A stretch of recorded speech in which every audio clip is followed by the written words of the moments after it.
ఇప్పుడు కాషాయం అనేది ఇప్పుడు ఏంటంటే వాళ్ళు సీనియర్స్ గురుస్వామి.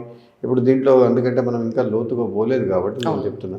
ఈ ఇరుముడి దింపుతున్నారు, ఎక్కుతున్నారు, చేస్తున్నారు అంటే ఒక ఐడెంటిఫై. ఇప్పుడు మనం ఉన్న 10 మందిలో ఎవరు ఎలిజిబుల్, ఎవరు ఎలిజిబుల్ అని అంటే గురుస్వామి ఆయన కాస్త కాషాయ ఇట్లా కండువా ఒకటి పైన వేసుకుంటే ఆయన మనకున్నంతలో సీనియర్ మోస్ట్.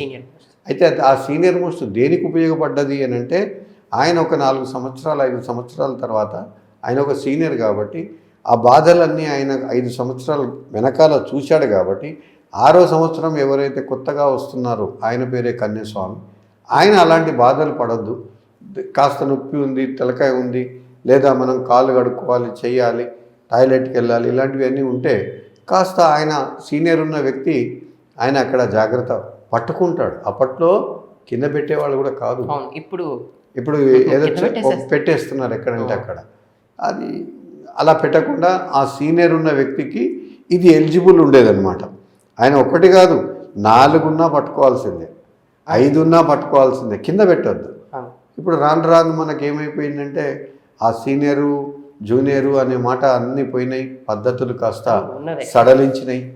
సో మళ్ళీ ఆ పద్ధతికి రావాలనే మేము కోరుకుంటున్నాం. ఎందుకంటే ఎమర్జెన్సీ ఉంటే తప్ప ఇరుముడి దింపం. ఎమర్జెన్సీ ఉంటేనే కదా తీసేయాలి.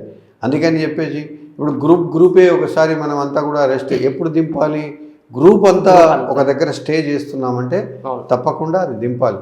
దింపేసి అన్ని ఇరుముళ్ళు ఒక దగ్గర, మళ్ళీ అందులో కూడా ఏంటి 4 ఒకసారి మనం దింపాము అంటే అందరూ వచ్చేదాకా ఉండి అందరూ కలిచాక మళ్ళీ ఎత్తుకోవాలి.